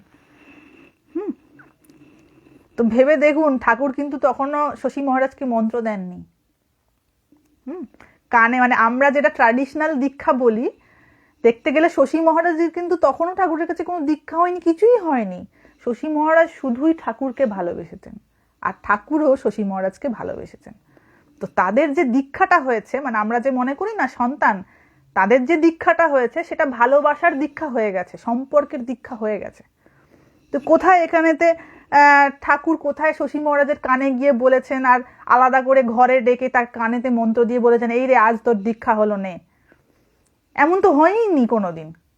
শশী মহারাজ ঠাকুরের কাছে যেতেন, স্বামীজি ঠাকুরের কাছে যেতেন, তাদের এমন আকর্ষণ কাজ করেছে, ঠাকুরের এমন আকর্ষণ কাজ করেছে যে এরা পরস্পর পরস্পরের জন্য জীবনটা কাটিয়ে দিয়েছে। ঠাকুরের তো আর বেশি দিন শরীর ছিল না, এদের যেহেতু অল্প বয়সী ছিলেন, এরা তাকেই গুরু বলে স্বীকার করেছেন, তারই জন্য জীবন প্রণিপাত করেছেন। তো ঘটনাটা পড়লে দেখবেন, যারা জানেন না, শৌচের পর তার চেম্বার পট পরিষ্কার করবার জন্য শশী ওই শীতের রাতে বাড়ির বাইরে গেলেন। বুঝতে পারছেন কতটা ভালোবাসা থাকলে একজন মানুষ, তখন শশী মহারাজের বয়স হবে কত, 21-22 বছর। জীবনে প্রচুর এন্টারটেনমেন্টের জিনিস রয়েছে। শশী মহারাজ ব্রাহ্মণের পুত্র ছিলেন, ঠিক আছে। তার বাবা অনেকবার তাকে ডেকে ডাকতে এসেছেন, বাড়ি চ করে, তিনি যাননি। এবং ঠাকুর ওই শৌচ করছেন, সেটা শশী মহারাজ পরিষ্কার করছেন। একটু মাথায় কল্পনা করে দেখুন, ঠিক আছে। নিজের ছেলেরা এটা করে না, ম্যাক্সিমাম বলছি, সবার ক্ষেত্রে বলবো না। নিজের ছেলের পেটের ছেলে, পেটের মেয়েরা এটা করে না, কিন্তু শশী মহারাজ এটা করছেন ঠাকুরের জন্য। কেন? ভালোবেসে, ঠিক আছে, ভালোবেসে। কতদিন হয়েছে ঠাকুরের সঙ্গে পরিচয় হয়েছে? হয়তো 2 বছর। 2 বছরের জন্য মধ্যে এমন প্রাণের সম্পর্ক তৈরি হয়ে গেছে যে তার জন্য যা কিছু করতে আমি প্রস্তুত। শশী মহারাজের ভাব হচ্ছে যা কিছু করতে আমি প্রস্তুত, তার জন্য যদি প্রাণও দিতে হয় আমি দিতে প্রস্তুত, এমন টান। তো শশী ওই শীতের রাতে বাড়ির বাইরে গেলেন, মানে ওই যে চেম্বার পটটায় ঠাকুরের মানে রয়েছে, পটি করেছেন, সেটাকে বাইরে ফেলে দিতে গেছেন। ঠাকুর লক্ষ্য করলেন শশীর পরনে একটি ধুতির অর্ধেক নিচে কোমরে জড়ানো, আর বাকি অর্ধেক দিয়ে ওপরে শরীর ঢাকা, ঠিক আছে। ধুতির অর্ধেকটা পোর্শন শশী মহারাজ নিচেতে পড়েছেন, আর অর্ধেকটা শীতের সময় তখন জড়ানো, মানে গায়ে কোনো রকম ভাবে ঢাকা দিয়েছে। শশী ঘরে ফিরে এসে দেখলেন যে অসুস্থ ঠাকুর দুর্বল শরীর নিয়ে বিছানা থেকে নেমে মেঝের উপর হামাগুড়ি দিয়ে ঘরের অপর প্রান্তে হুকে ঝোলানো একটা শালের নাগাল পাওয়ার চেষ্টা করছেন। শশী মহারাজ যেই ঘরে ঢুকেছেন, দেখছে ঠাকুর কোনো রকমে একটুখানি হামাগুড়ি দিয়ে, হাঁটতে পারেন না তো, চলতে পারেন না তো, বিছানায় শয্যাশায়ী, কিন্তু কোনো রকম করে আমরা দেখেছি যারা ভীষণ অসুস্থ, বা আমরাও যখন ভীষণ অসুস্থ হয়ে গেছি, শরীরে আর কোনো ক্ষমতা নাই, তখন ওই হামাগুড়ি দিয়ে যাওয়া ছাড়া কোনো উপায় থাকে না। তো ঠাকুরেরও ওই একই অবস্থা, কোনো রকমের জীর্ণ শরীর নিয়ে হামাগুড়ি দিয়ে দিয়ে ওই হুকে শালটা ঝোলানো আছে, সেটাকে কোনো রকম ভাবে নেওয়ার চেষ্টা করছেন, হাতে ধরার চেষ্টা করছেন। এই দৃশ্য দেখে শশী ভাবলেন যে তার সেবা অপরাধ হয়েছে। সেবা অপরাধ মানে হচ্ছে সেবা করতে করতে কোনো একটা অপরাধ করে ফেলেছে। ঠাকুরের শীত করছে তার আগে বোঝা উচিত ছিল। ঠাকুর তো কথা বলতে পারছেন না, গলায় ক্যান্সার হওয়ার জন্য ঠাকুরের কথা একেবারে বন্ধ হয়ে গেছে, উনি আর কথা বলতে পারেন না, যতটুকু ইশারা করে আর আঙুল দেখিয়ে দেখিয়ে বলতেন। তো শশী মহারাজ যেই দেখেছেন যে ঠাকুর ওরকম করে শালটা নেওয়ার চেষ্টা করছেন, ওনার খুব গ্লানি হয়েছে যে আমার আগে বোঝা উচিত ছিল যে ওনার শীত করছে। তাকে শালের জন্য আদেশ না করার জন্য শশী তিরস্কারের কণ্ঠে ঠাকুরকে জিজ্ঞাসা করলেন, আপনি কি করছেন? মানে শশী মহারাজ বলতে চাইছেন, আপনার যখন ঠান্ডা লাগছে, আপনার তো আমাকে বলা উচিত ছিল, বা কোনোভাবে ইশারা করা উচিত ছিল। তো শশী মহারাজ খুব গ্লানি হয়েছে, তিরস্কারের সুরে বলছেন, আপনি কি করছেন? এখন কনকনে ঠান্ডা, আপনার বিছানা ছেড়ে ওঠা উচিত হয়নি। ঠাকুর তার নিজের শালটি হাতে করে উদ্বেগ ও স্নেহপূর্ণ দুর্বল কণ্ঠে বললেন, আমি চাই নে তোর ঠান্ডা লাগুক, এইটা নে। মানে ঠাকুর কোনোভাবেই চাইনি যে শশী মহারাজের ঠান্ডা লাগুক, সেই জন্য উনি বলছেন তুই শালটা নে। কি দারুণ দরদ, কি অপূর্ব ভালোবাসা, আমরা যাকে ভালোবাসি তাকে প্রিয় বস্তুটি দিই। ভালোবাসার মর্মটা বোঝা যাচ্ছে তো? ভালোবাসা তাকে বলে যার জন্য স্যাক্রিফাইস করা যায়, ত্যাগ করা যায়। এবং আমাদের যেটা শ্রেষ্ঠ জিনিস, যেটা আমাদের খুব প্রিয় জিনিস, সেটা প্রিয় মানুষকেই আমরা দেবার চেষ্টা করি, কারণ এইটাই বড় তৃপ্তি। তো এখানেতে মহারাজ বলছেন যে কি অপূর্ব ভালোবাসা, আমরা যাকে ভালোবাসি তাকে প্রিয় বস্তুটি দিই।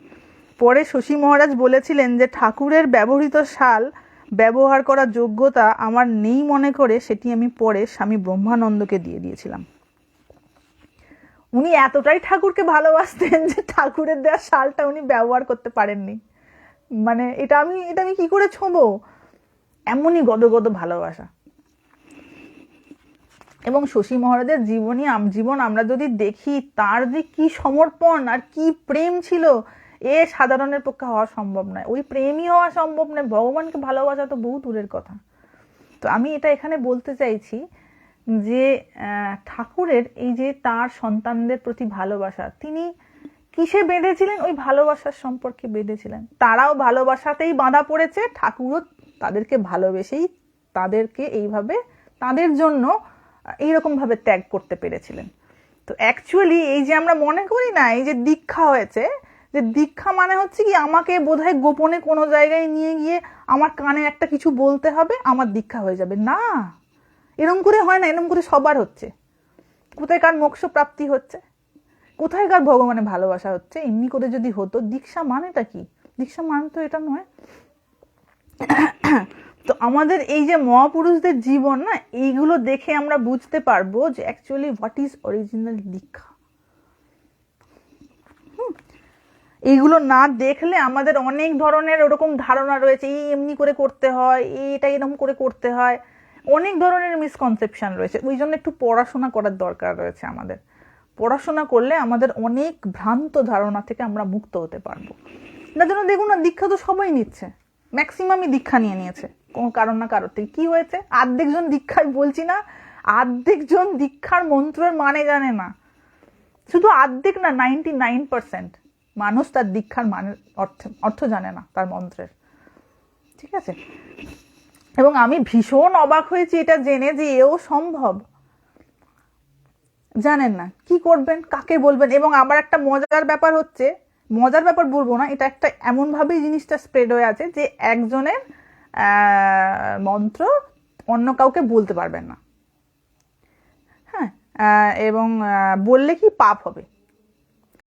এবার শুধু গুরু ভাইকে বলা যায়, দীক্ষা দেওয়ার সময় বলে দেওয়া হয় যে তোমার যদি একান্ত বলতে ইচ্ছা করে, তুমি হয় গুরুকে বলতে পারো, গুরুকে জিজ্ঞাসা করতে পারো, আর নইলে তোমার কোনো গুরু ভাইকে জিজ্ঞাসা করতে পারো। এবার ধরুন গুরু শরীর চলে গেছে, কোনো গুরু ভাইয়ের সঙ্গে যোগাযোগ নেই, সে বেচারি কি করবে?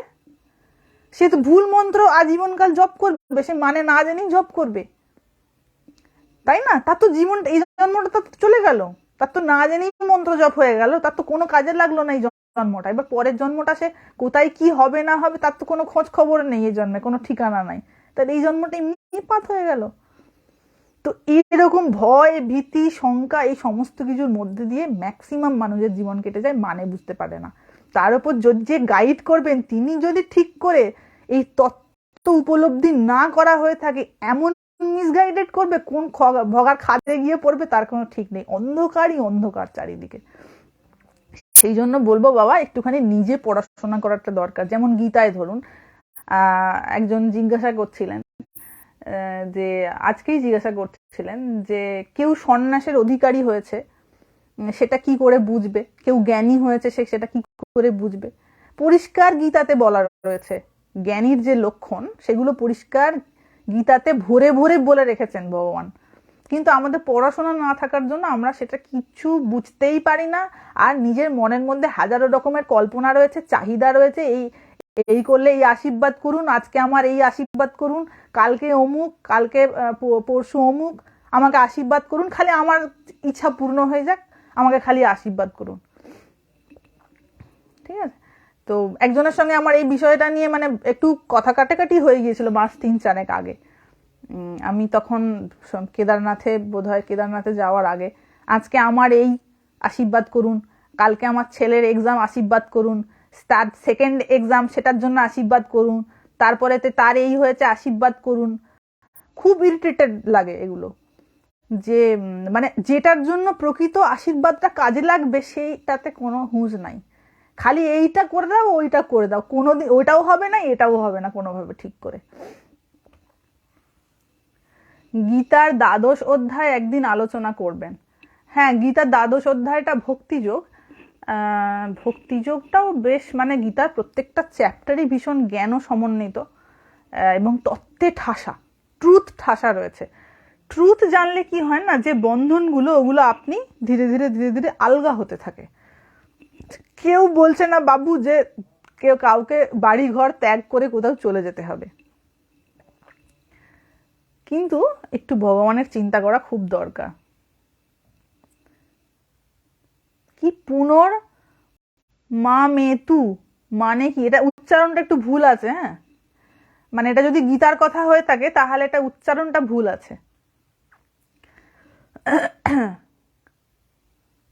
দীক্ষা নেওয়া কি খুবই জরুরি। দেখুন দীক্ষার মানেটাকে বুঝতে হবে। আমি দীক্ষা নিয়ে একটা লাইভ করব, দেখা যাক, আমি নেক্সট লাইভটা দীক্ষা নিয়েই করব, কারণ এত এত মানে ডাউট মানুষের দীক্ষা ব্যাপারটা নিয়ে পরিষ্কার হয়ে গেলেই বুঝবেন যে কিসে কি না কি। আমাদের অনেক ট্র্যাডিশনাল ধারণা হয়ে থাকে, আসল জিনিসটা থেকে জিনিসটা আউটওয়ার্ড হয়ে যায় না, মানে অরিজিনাল যে ফ্যাক্টটা সেটা থাকে না। মানে যেমন ধরুন একটা মানুষের সঙ্গে একটা মানুষের সম্পর্ক, এটা কিভাবে হয়? সম্পর্কের বেসটা কি? ভালোবাসা, তাই না? ভালোবাসা। তো দেখা যায় কি ভালোবাসা নাই, অথচ রক্তের সম্পর্কের জন্য সম্পর্কের দাবি। ম্যাক্সিমাম ক্ষেত্রে তাই তো হয়, যে আসল যেটার জন্য সম্পর্ক সেটার মাঝখান থেকে মিসিং হয়ে গেছে, কিন্তু যেহেতু ওই খাতায় কলমে একটা সম্পর্ক থাকে, সেখান থেকে পারস্পরের প্রতি দাবি দেওয়া। তো দীক্ষার যে অরিজিনাল ফ্যাক্টটা, যেটা কারণ দেখা যায় সেটাই মাঝখান থেকে হাফিস হয়ে গেছে, খালি ওই ট্র্যাডিশনালি ওপর যেটা আমি দিচ্ছি আর তুমি নিচ্ছ, এই ব্যাপারটা থেকে যায়। কিন্তু ওই জন্যই তো অন্ধকারের পর অন্ধকারই থেকে যায়, অন্ধকার থেকে আলোর দিকে আর যাওয়া হয়ে ওঠে না।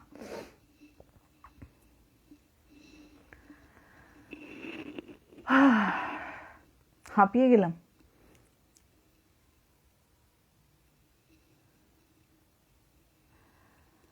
আপনাকে দেখার সুযোগ হবে কোনোদিন, এই তো ফেসবুকে দেখতে পাওয়া যাচ্ছে তো।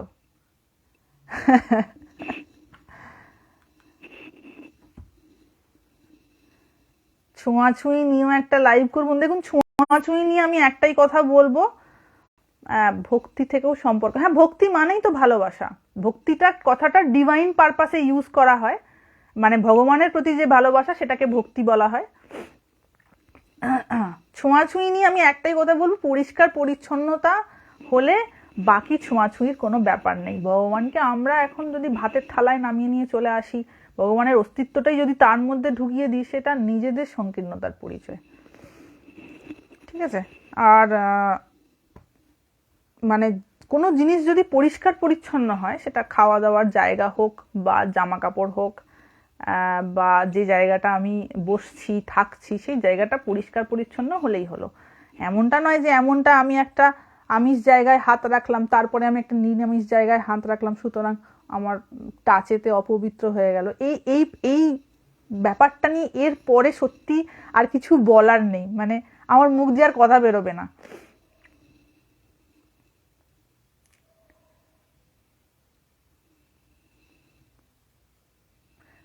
মা আমরা এত আমি কেন করি? বাপু ওরকম ভাবেই তো আহ, ওরকম ভাবেই তো আমাদের শেখানো হয় ছোট থেকে। হরিওম। ওরকম ভাবেই তো শেখানো হয় ছোট থেকে, তোমার এটা ব্যাগ, এটা তোমার নাম, এটা তোমার মা, এটা তোমার বাবা, এটা তোমার জিনিস, তোমাকে রাখতে হয়, তোমার ফিউচার, তোমার ভবিষ্যৎ। এই যে তোমার তোমার করতে করতে করতে করতে করতে করতে এই যে বডি আইডেন্টিফিকেশন তৈরি হয়ে যায় না, যে আমি একটা আলাদা কিছু। আর তখন ওই স্বার্থ বুদ্ধি কাজ করে, কারণ নিজের সুখের প্রবণতা তৈরি হয় না, কোথায় আমি একটুখানি সুখ পাবো। সেই সুখটা যখন আমি পাওয়ার চেষ্টা করি, দেখা যায় যে অন্যকে অনেকটা বঞ্চিত না করলে আমার ঠিক সুখটা হয়ে উঠছে না। ম্যাক্সিমাম ক্ষেত্রে বলছি, যারা এই ধরনের মানসিকতা যাদের।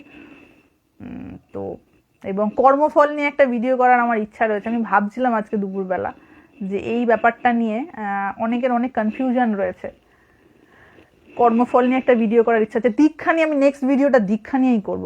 নেক্সট যে শনিবার আসছে, বড্ড কনফিউশন মানুষের দীক্ষা নিয়ে। দীক্ষা না নিলে কি ভগবান লাভ হবে না? সেদিন আপনাদের যা মনে যা প্রশ্ন থাকবে মনে মনে ভেবে রাখবেন।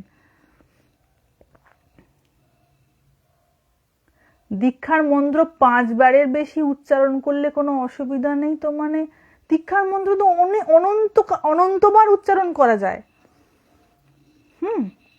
দীক্ষার সঠিক সময় কখন?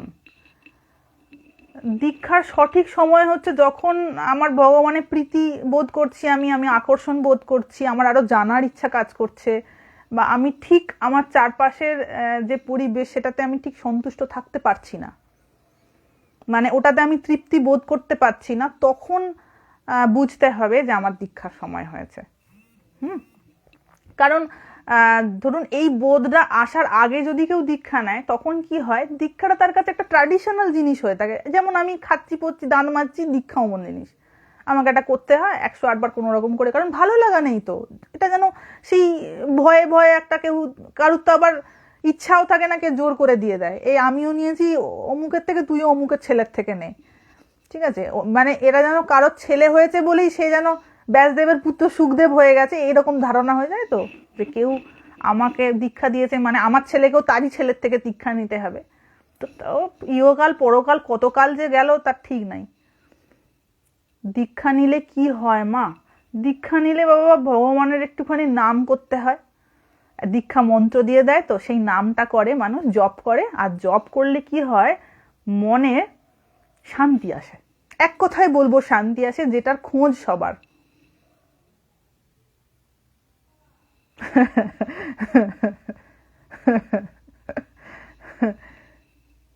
মা আমার গুরুদেব 5 বার মন্ত্র উচ্চারণ করতে বলেছে, মানে 5 বার মানে মন্ত্র উচ্চারণ করতে বলেছেন?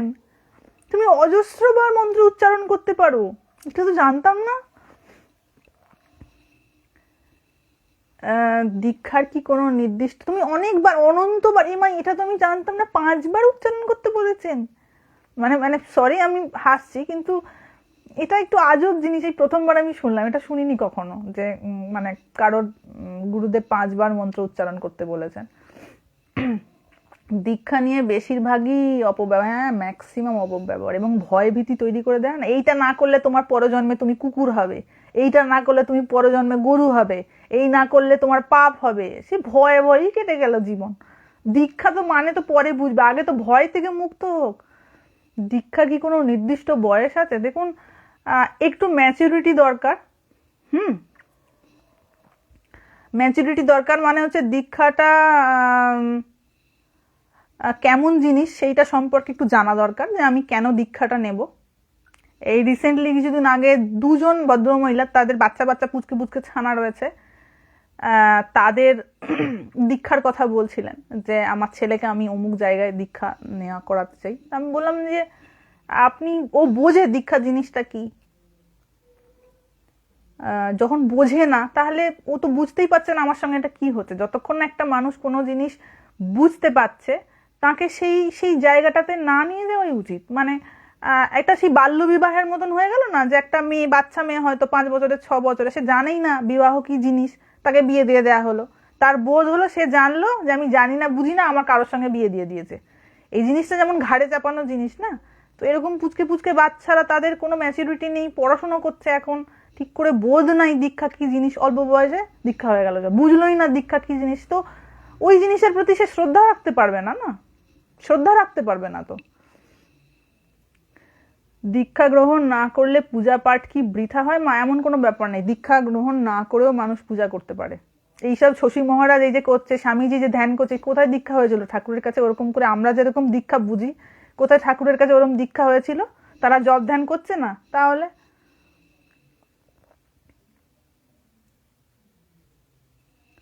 আমাদের সেই ভক্তি নেই। আমাদের তো ভক্তি মানে ভালোবাসা, ভালোবাসা তো অন্য জায়গায়। যেটার প্রতি ভালোবাসা তাতে প্রাণ নেই, তাই আমিও প্রাণ বোধ করি না। যেটার প্রতি, যেটাতে প্রাণ আছে সেটাতে ভালোবাসা নেই বলে আর প্রাণ বোধ হয় না, প্রাণের সেই স্পর্শটা বোধ করতে পারি না। হুম, তো ঠাকুর এই জন্য তীব্র বৈরাগ্যের উপর জোর দিয়েছেন, এবং বলেছেন যে যার এইরূপ তীব্র বৈরাগ্য হবে, সে কিন্তু এটার অপেক্ষা করবে না যে আমি অমুকটা করব, তারপরে বোধহয় আমি এই সিদ্ধান্তটা নেবো বা আমি ভগবানের নাম করব। হ্যাঁ, দীক্ষা নেওয়ার আগে বেশি করে শিক্ষা নেওয়া দরকার, একদম ঠিক।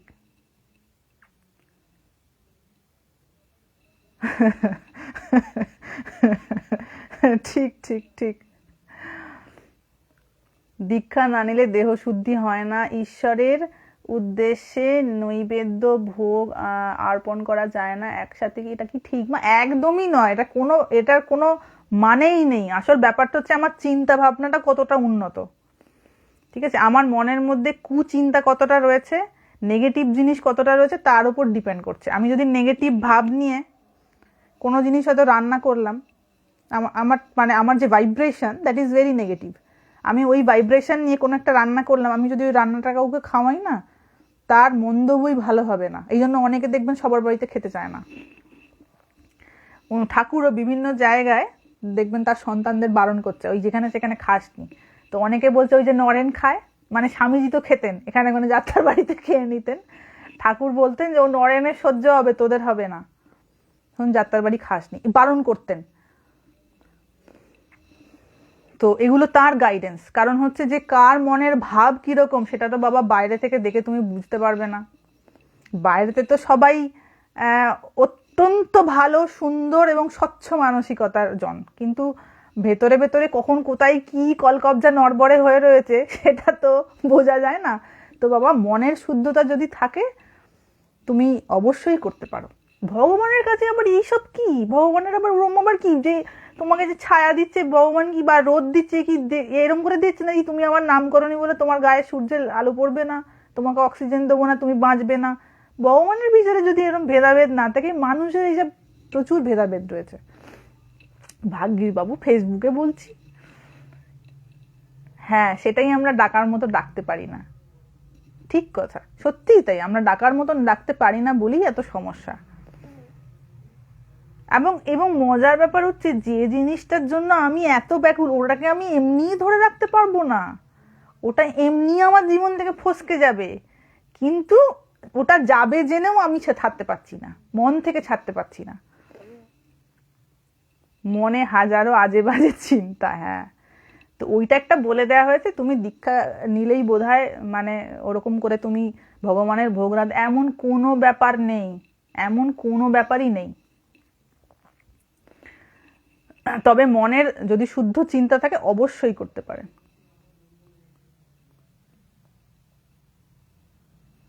এই জন্য না একটু একটু গীতা পড়াটা দরকার, একটু শাস্ত্র পড়া, একটু শাস্ত্র বলবো মেনলি গীতা, যেহেতু গীতা হচ্ছে সর্বশাস্ত্রের সার, মানে যত যেখানে যত রকমের কথা বলা রয়েছে তার সমস্ত সার কথাটা গীতায় বলা রয়েছে। আপনার গলার অবস্থা কেমন আছে? আমার গলার অবস্থা ভালো আছে। ভগবত কথা বলার সময় তখন আর মনে থাকে না যে কিরকম কি থাকে না থাকে, তবে ভালো আছে, কোনো সমস্যা নেই। হালকা ঠান্ডা লেগেছিল, এখন অনেকটা বেটার আছে, অসুবিধা নেই। মন শুদ্ধ থাকলেই সম্ভব, হ্যাঁ অবশ্যই। আর দীক্ষা নিলেই মন শুদ্ধ হয়ে যাবে এটা কে বলেছে? দেহ শুদ্ধ হয়ে যাবে, দীক্ষা নিলে দেহ শুদ্ধ হয়ে যাবে, এরকম কোনো ক্রাইটেরিয়া আছে নাকি যে দীক্ষা নিলে দেহ শুদ্ধ হয়ে যাবে? দীক্ষা জিনিসটা কি তাই তো বোঝা হয়নি। দীক্ষা বলে কাকে, কোন জিনিসটাকে দীক্ষা বলে? তাই যদি হয়ে থাকে তাহলে শ্রীরামকৃষ্ণের কথা যদি দেখেন, তিনি কোথায় তার এই যে 12 জন সন্তান রয়েছে তাদেরকে কোথায় কানে কানে গিয়ে বলতে গেছে তুই অমুক মন্ত্র জপ করবি? তিনি তো বিভিন্ন সময় বলেছেন আজকে রামের মন্ত্র জপ কর, আজকে এইটা কর, আজকে ওইটা কর। কোথায় বলে দিয়েছেন যে এ তো ট্র্যাডিশনাল দীক্ষা হলো?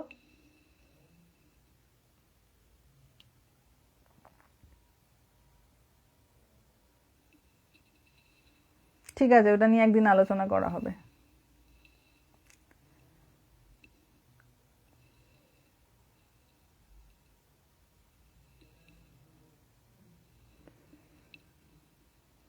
মনে হয় 5 বার, মানে সারাদিনে 5 বার জপ করতে বসতে হবে। আচ্ছা ওটা মিনিমাম 5 বার বসতে হবে, এটা হতে পারে যে মিনিমাম 5 বার বসতেই হবে, কিন্তু 5 বার বসতে হবে এমনটা নয়। কারণ জব আমরা যত বেশি বেশি করতে পারবো ততটাই আমাদের কল্যাণ। এখন দেখুন কারোর যদি সেরকম হয়ে থাকে, বাধা হয়ে থাকে, সেই বাধা তো তিনি কাটাবেন এবং দীর্ঘক্ষণ। এবং আরেকটা জিনিস যেটা আই মাস্ট সে, সেটা হচ্ছে মানেটা বাবা জানা দরকার। আমি যদি মানে না বুঝতে পারি তাহলে আমি যেমন গল্প করছি, এই গল্প করার মতন দীক্ষা মন্ত্রটা হয়ে গেল না। তো এটা যেন না হয়ে যায়। যদি জীবিত যারা যারা না জেনে থাকেন তাদের নিজেদের যারা গুরু মহারাজ আছেন, যারা গুরুদেব আছেন, তাদেরকে গিয়ে জিজ্ঞাসা করবেন যদি তাদের শরীর থেকে থাকে যে মহারাজ এটার মানে আমি জানি না, এটার মানেটা কি, এটা আমাকে একটু বুঝিয়ে বলে দিন। কারণ ভাব ও সমন্বিতা, না গীতায় রয়েছে ভাব ও সমন্বিতা। আমি যে মন্ত্রটা উচ্চারণ করছি তার ভাব ও সমন্বিত হয়ে আমাকে কথাটা মনের মধ্যে ভাবতে হবে। তার যদি অর্থটাই না বুঝলাম তাহলে তো ওইটার কোনো মানে থাকবে না। এবং আমি জানি ম্যাক্সিমাম জন তাই করেন।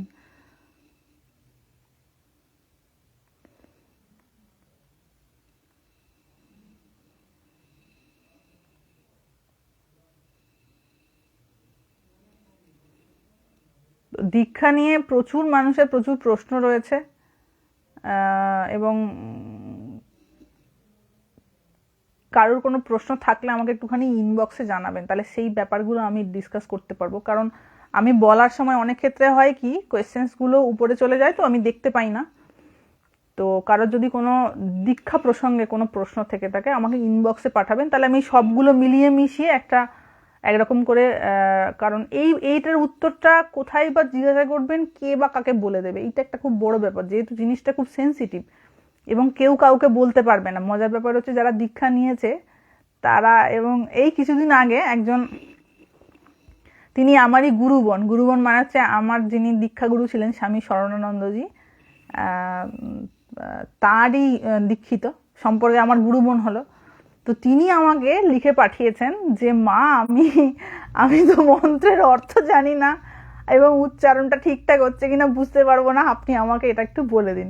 এবার সে আমার সঙ্গে সম্পর্কে গুরুবন বলে তার কোনো অসুবিধা হয়নি আমাকে ব্যাপারটা জানাতে, কিন্তু সবার ক্ষেত্রে তো এটা হয় না, এটা একটা খুব সমস্যা হয়ে দাঁড়ায়। দীক্ষা না নিয়ে কি শুধু ঠাকুরকে ভালোবেসে মুক্তি পাওয়া যায়? দেখুন, আপনি যদি ইঞ্জিনিয়ারিং পড়তে যান, কেমন করে ইঞ্জিনিয়ারিংটা পড়তে হবে সেটা আপনাকে একজন গাইড করবে, ঠিক আছে? একজন গাইড করবে। আপনি যে কোনো হায়ার স্টাডিজ করতে যাবেন, শুধু হায়ার স্টাডিজ না, দেখুন একটা বাচ্চা 1-এ পড়ে, তাকে একটা প্রাইভেট টিউটর দেওয়া হচ্ছে কেন না, কেমন কেমন কোয়েশ্চেন্স আসতে পারে সেই বিষয়ে তাকে গাইড করার জন্য। তো গাইডেন্সটা আমাদের ফ্রম দি ভেরি বিগিনিং দরকার পড়ে জীবনের ছোট ছোট ক্ষেত্রেও। তো ওটার ক্ষেত্রে যদি দরকার পড়ে, তাহলে একটা মানুষ তো লাগবে যে আমাকে ওই পরমার্থ পথটা কেমন, কোথায় কোথায় কেমন বাধা হবে সেটা বলে দিতে পারবে, তাই না? তো গাইডেন্সটা দরকার, and that proper guidance is দীক্ষা। যে দীক্ষা হয়েছে মানে শুধু একটা হয়ে গেল, তারপর আমার দিনের পর দিন কথাই নেই, বার্তা নেই, আমি জ্বলে পুড়ে মরে যাচ্ছি, তাকে কিছু বলতে পারবো না, নিজের কোনো দুঃখের কথা, নিজের কোনো শোকের কথা, নিজের কোনো অসুবিধার কথা, যন্ত্রণার কথা বলতে পারবো না, শেয়ার করতে পারবো না, তো অমনি করে তো খুব মুশকিল হয়ে যাবে।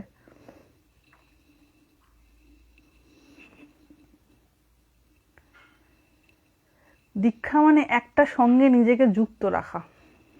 দেখা যাক এইটা নিয়ে পরের লাইফটা দীক্ষা প্রসঙ্গ বা জবের ব্যাপার নিয়ে আলোচনা করা হবে। আমাকে একটু ভাবতে হবে যে এটা আমি কিভাবে প্রেজেন্ট করব। আর বাবা, সম্পর্ক, ওই যে বললাম, সম্পর্ক ভালোবাসায় তৈরি হয়, আর এমন দ্বিতীয় কোনো পন্থা নেই যেটা দিয়ে সম্পর্ক হয়। ঠাকুরের সঙ্গে স্বামীজির সম্পর্ক ভালোবাসার ছিল, স্বামীজির সম্পর্ক ঠাকুরের সঙ্গে ভালোবাসার ছিল। এরা একে অপরের জন্য যে কোনো স্যাক্রিফাইস করতে পারতেন, তার জন্য একে অপরকে অমর করে রেখে গেছেন। ঠাকুর এমন তপস্যা করেছেন, স্বামীজি অমর হয়ে গেছে, স্বামীজি এমন তপস্যা করেছেন, ঠাকুরকেও অমর করে রেখে গেছেন, তাকে প্রতিষ্ঠা করে দিয়ে গেছেন না, নাহলে তো কেউ জানতে পারতো না তেমন কেউ। তো এরা পরস্পরের জন্য জীবনপাত করেছে। ভগবানের, দুজনেই ভগবানের জন্য প্রাণপাত করেছে, কিন্তু মিডিয়াটা যেন স্বামীজির ক্ষেত্রে ঠাকুর হয়ে গেছেন। এবং ঠাকুরেরও যে কেমন ভালোবাসা ছিল সেটা আমরা বিভিন্ন ক্ষেত্রে দেখতে পাই। যখন, মানে এটা একটা এক্সাম্পল দিয়ে শেষ করব, যখন ধরুন অনেক মিষ্টি এসেছে ঠাকুরের কাছে, কেউ হয়তো মিষ্টি টিষ্টি নিয়ে এসছে, তো তখন কুলুঙ্গি থাকতো তখনকার দিনে না, উপরে তো এরকম ঝোলা মতন থাকতো, তো ঠাকুর ওতে সন্দেশ রেখে দিতেন। এবার বলতেন নরে না আসলে খাবে। স্বামীজিকে খুব ভালোবাসতেন, তো ওই যে বলে না, যেটা প্রিয় জিনিস সেটা প্রিয়জনের জন্য রেখে দিতে হয়। তো ভালোবাসার এমনই একটা মানে সৌন্দর্য, তো ঠাকুর কি করতেন, ওই সন্দেশটা রেখে দিতেন যে নরে না আসলে খাবে। আর অন্য লোকেরা কি হিংসা করতো, ঠাকুর খুব বেশি বেশি ভালোবাসতো। তো বাগান করতে করতে ঠাকুরের জপ করি, সেটা কি ঠিক না? দেখুন, একটা নির্দিষ্ট সময় করে করতে হবে, ঠিক আছে? একটা নির্দিষ্ট সময় করে করতে হবে, এটাই নিয়ম। এবার ধরুন আপনি বাগান করতে করতে করতে সেটা করতে পারেন, কিন্তু শুধুমাত্র সেটাতে হবে না, আমাকে একটা নির্দিষ্ট সময় করে ওটা নিয়ে বসতে হবে, ওটাতে সময় দিতে হবে, যেই সময়টা আমার অন্য কোনো চিন্তা থাকবে না, শুধু ওই জিনিসটা নিয়ে। সেটা যদি দিনে 15 মিনিট হয়, দিনে আধ ঘন্টা হয়, সেটাই ঠিক আছে, যতটা পারা যাবে, কিন্তু শুধু সেইটার পিছনে আমাকে দিতে হবে, যে সময় আমার অন্য কোনো চিন্তা থাকবে না। এবার বাকি সময়টা আমি ট্রেনে যাচ্ছি বা আমি অন্য কোনো কাজ করছি, আমার মনে হলো আমি একটু জব করব, মনে মনে করতে পারেন, কোনো অসুবিধা নেই। কিন্তু শুধু সেটা যেন একটা খামখেয়ালিপনার জায়গা না তৈরি হয়ে যায়, যে আমার ইচ্ছে হলো করলাম না, ইচ্ছে হলো করলাম না, এমন ব্যাপার যেন না হয়।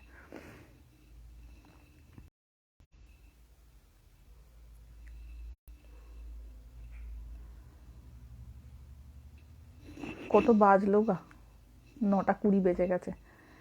ঠিক আছে, পরের দিনের লাইভটা দীক্ষা প্রসঙ্গে করব। কারোর কোনো জিজ্ঞাসা করার থাকলে আমাকে ইনবক্সে মেসেজ পাঠিয়ে দেবেন, আমি সেই মতন একটা জিস্ট বানিয়ে যাতে করে সবারই উত্তরটা একসাথে দেওয়া যেতে পারে একটা আনসার করার চেষ্টা করব। মা আপনার কথা শুনে মন ভরে গেল। দেখুন এই প্রসঙ্গে আমি বলবো যে নিবেদিতা কম কিছু নয় মাগো।